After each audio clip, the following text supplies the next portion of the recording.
Фильм орманның терегіндегі шалғай жерге бара жатқан бірнеше ер адамнан басталады. Олардың түрі суық әрі күмәнді. Олар көліктерін бір лашықтан сәл алыста тоқтатады. Топтың жетекшісі абайлап көліктен түседі. Оның қолында мылтық бар.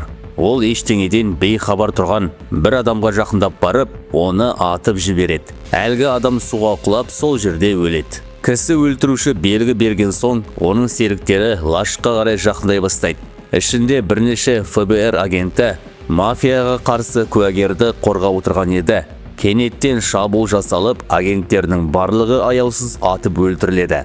Ең соңында информатор өлтіріледі. Топ басшысы оны атар алдында мұны куәгер ретінде көр деп айтып, басынан атып тастайды. Кейін оқиға орнына полиция келеді. Қарт ФБР агенті Гарри Шеннон сол жерде жатқан ұлы Блэр Шеннонның мәйітінің жанында жылап тұрады. Оның ұлы куәгерді қорғап жүрген агенттердің бірі еді. Гарри ұлын өлтірген мафиядан кек алуға ант етеді. Келесі көріністе біз Марк Каминскиймен танысамыз. Ол өзін мотоцикл полицей етіп көрсеткен бір қылмыскерді қуып жүр. Ақырында оны ұстап, бөлімшеге тапсырады да үйіне әйелімен кездесуге қайтады. Үйіне келгенде әйелі Эми ішімдік ішіп отырғанын көреді. Бұл оның бүгінгі бірінші рюмкасы емес екен анық. Эми торт жасап жатыр. Маргодан бұл не үшін екен сұрайды. Эми олардың жер аударылып жүргендерінің 5 жылдығын атап өту үшін екен айтады. Екеуі сөзге келіп қалады. Эми олардың қазіргі өміріне шағымданады. Ол бұл шағын қаланы жек көреді. Өйткені мұнда ешқашан ештеңе болмайды. Адамдар тек егін мен ауыл шаруашылығы жайлы ғана сөйлеседі. Марк өзін қорғап, қолынан келгенін бәрін жасаған айтады. Бірақ Эми оған сенбейді. Марк оған кезінде екі таңдау берілген түсіндіреді. Қызметтен өз еркімен кету немесе сотқа бару. Сотта жеңу мүмкін емес еді. Онда ол бәрібір жұмыстан қуылып, тіпті шериф болып жұмыс істеу мүмкіндігінен де айырылар еді.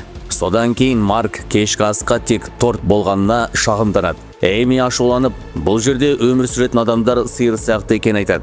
Себебі бұл жерде туып өскен адамдардың әлемге қосқан ең үлкен үлесі күн ғана деп мысқылдайды. Ашумен ол тортты Марктың бетіне лақтырып жібереді. Марк оған ішіп алып торт пісірмеу керек еді дейді. Сол түні Марк ұйықтап қалған Эмиді көтеріп төсегіне апарады. Кейін өзі жалғыз отырып ішіп отырған кезде телефон соғылады. Бұл Гарри Шеннон. Гарри онымен сөйлескісі келетінін айтып, егер өміріңнің жақсы күндерін қайта көргің келсе, кездесуге кел дейді. Марк пен Гарри кездеседі. Гарри оған бір сот процесінің бейнежазбасын көрсетеді. Сотта Луиджи Патровита деген адамнан аз жалақы алса да, қалайша соншалық бай өмір сүріп жүрген туралы сұрақ қойылып жатыр. Тергеуді аудан прокуроры Марвин Бакстер жүргізуде. Марк Бакстерді бірден танып ашуланады. Себебі кезінде Маркқа жұмыстан кету немесе сотқа тартылу деген таңдауды берген дәл осы адам еді. Гарри Марктың бір күдіктіні бүкіл сүйектерін сындырып әкелген айтады. Марк өзін ақтап, ол адам бұған лайық болған айтады. Өйткені ол 11 жаста қызды өлтіріп зорлаған. Гарри мұның бәрі үлкен қайғы екенін айтып, басын шайқайды. Ол кезде қоғам мұндай қатал полиция қызметкерлерін жақтырмайтынын айтады. Бірақ қазір Бакстер Патровитаға қатты қысым жасап жатқанын айтады. Патровита мен оның оң қолы Пауло Рокка ұзақ уақыт бойы заңнан құтылып жүр. Оларды түрмеге жаба алатын бір куәгер болған. Бірақ бюродағы бір сатқының кесірінен оның кім екені ашылып кетіп, куәгер өлтірілген. Сол кезде Гарридің ұлы да қаза тапқан. Гарри Маркқа ұсыныс жасайды. Егер ол Патровитаның қылмыстық ұйымына жасырын кіріп, оны ішінен күйретсе, онда бір бұрынғы қызметіне қайта оралу мүмкіндігі бар екен айтады. Сонымен қатар Гарри бұл миссияны тек өз ғана білетін айтады. Себебі бюрода ақпарат сыртқа шығып кетіп жүргендіктен мафияға жіберілген барлық жасырын агенттер өлтіріліп жатқан. Марк келіседі. Ол өзінің өлімін қолдан ұйымдастырады. Химиялық зауыттағы жарылыста қаза тапқандай болып көрінеді. Ол бұл туралы әйеліне айтқан-айтпаған белгісіз. Гарри оған шығындары үшін ақша береді. Марк енді Джозеф Бреннер деген сотталған қылмыскердің атымен өмір сүреді. Гарридің жоспары бойынша ол Патровитаның қарсыласы мафия басшысы Мартин Ламаскиді әдейі арандатып мәселе туғызу керек. Марк Чикагоға Джозеф Бреннер ретінде келеді. Ол Ламанскийге тиесілі бір ойынханаға барады. Онда ойын үстелдерінің алдап қойылғанын әшкерелеп бүлік шығарады. Оған қарсы келген адамдарды ұрып соғып, сыртқа шығып кетеді. Соңында тіпті өрт сөндіру көлігін айдап әкеліп, оны мейрамхана мен казиноның ішіне соғып кіреді. Одан кейін Ламанскийді одан әрі ашуландыру үшін оның сүйіктісін тауып, оның әшекейлерін және жүргізушісінің көлігін тонап кетеді. Барлығынан кейін Марк бір сәнді қонақ үйге барып, элиталық казиноға кіреді. Сол жерде ол ақыры Роккамен кездеседі. Ол күзетшілерге өзін Ламанскийдің басты проблемасы екенін дәлелдеп, ішке кірген еді. Рокка Марктың батылдығына іштей таңғалады. Бірақ оның барлық жұмыстарын атқаратын адамы Макс Келлер Маркқа күмәнмен қарайды. Өйткені Марк Келлердің орнын алғысы келетін ашық айтады. Рокка оған кассаға барып $1000 фишкалар алып, көңіл көтеріп қайтуын айтады. Марк кетіп бара жатып, кейін тағы келетінін айтып қояды. Казинода Марк әдемі әйел Моникпен танысады. Екеуі бір-бірімен әзіл аралас әңгіме айтып, көңілді сөз алмасады. Марк кетіп бара жатқанда, көлікте отырған детектив Бейкер оны байқап қалады. Рокканың 3 адамы Маркты бір тұйық көшеге дейін аңдып барып, шабуыл жасайды. Бірақ Марк оларды оңай жеңеді. Сол кезде детектив Бейкер келіп, жағдайын сұрайды. Марк оған өзінің аты Джозеф екенін айтады. Келесі күні Бейкер мен оның командасы Патравитаның жасырын орындарының біріне рейд жасап, шамамен $100 миллион қолма-қол ақша мен героинді тәркілейді. Патравита ашуға булығады. Ол Роккадан Ламанскиймен болған атыста қаза тапқан адамдардың орнына жаңа адам таптың ба деп сұрайды. Рокка Маркпен кездесіп, Келлердің қарсылығына қарамастан оны жұмысқа алады. Марк сыртқа шыққанда тағы да Моникпен кездеседі. Екеуі Марктың үйіне барып, ішімдік ішеді. Жатын бөлмеге әрең жеткенде Марк мас болып ұйықтап қалғандай болады. О, Господи! Сол кезде Моник Келлерге телефон шалып, Марктың жалған жеке мәліметтерін айтып береді. Бірақ Марк ұйықтап жатқан жоқ. Ол бәрін естіп жатады. Кейін Марк Келлермен бірге бір тапсырмаға барады. Сол жерде Келлер өлтіргелі тұрған адамның өмірін шебер түрде сақтап қалады. Бір кеште Рокка Маркқа Патравита онымен кездескісі келетінін айтады. Патравита Марктан бұрын адам өлтірмегенін сұрайды. Марк «Я» дейді. Сосын Патравита одан бірден көп адам өлтірген бе деп сұрайды. Марк 3 адам өлтіргенін айтып, керек болса олардың аты жөні мен мекен жайында айтып бере алам дейді.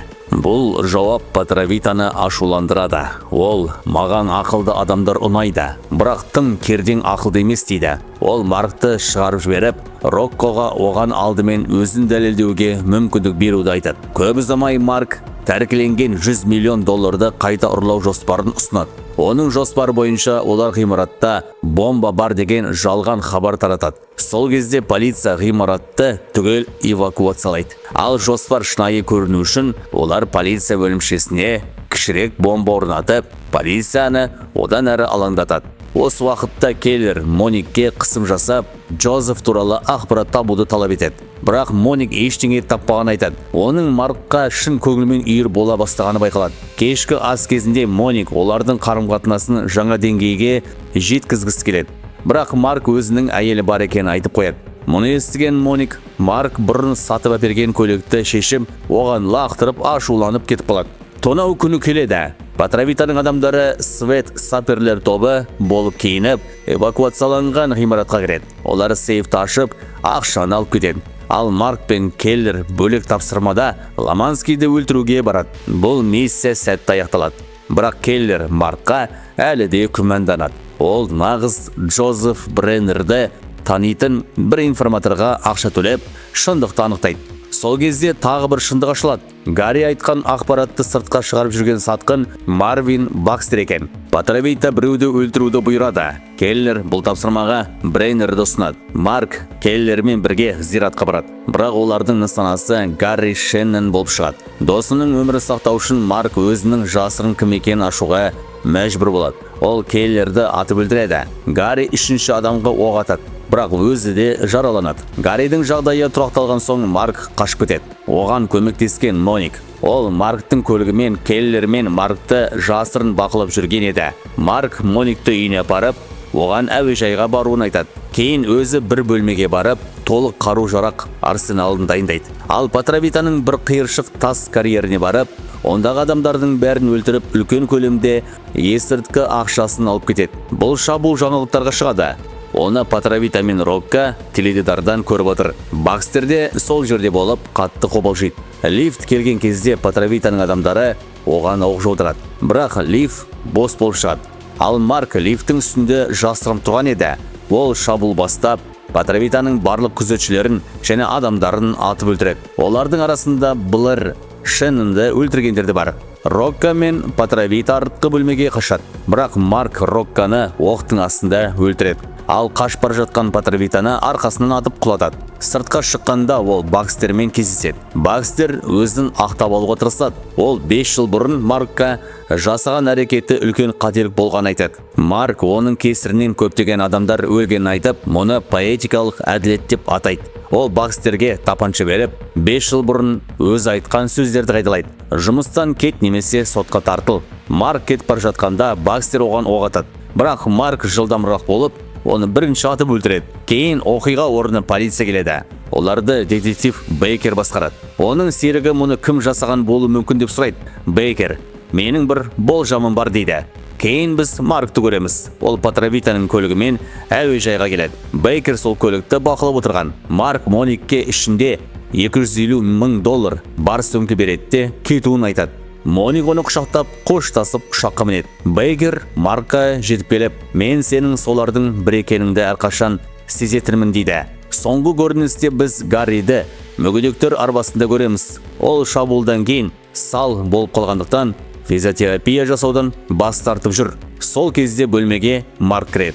Ол фильмнің басында Гарри өзіне айтқан сөзді қайталайды. "Мен қайтадан жақсы күндерді көргім келеді" дейді. Сосын Марк Гарридің артына барып, оны тұрғызады. Ол Эймимен қайта қосылғанын және олардың балалы болатынын айтады. Гарри ашуланып айғайлайды. Марк оған әке болу туралы ештеңе білмейтінін айтып, көмектесуін сұрайды. Ол Гарриден болашақ баласының құдай әкесі болуын өтінеді. Бірақ ол үшін Гарри жүруі керек екенін айтады. Гарри жүре алмай қиналғанда Маргодан: "Егер Блэр тірі болса, сен жүруге тырысудан бас тартар ма едің?" деп сұрайды. Бұл сөз Гарриге күш береді. Ол бар күшін жинап, бірнеше қадам жасайды. Соңғы қадамында сүрініп кетеді, бірақ Марк оны ұстап қалады. Екеуі күліп жібереді. Егер бұл видеоны ұнатсаңыз, лайк басуды ұмытпаңыздар, ал ұнамаса дизлайк батырмасын 2 рет басыңыз. Сенімді болу үшін. Ең досы фильмді толық көргеніңіз. Көргендеріңізге үлкен рахмет. Осындай видеолар ұнаса арнаға жазылыңыз.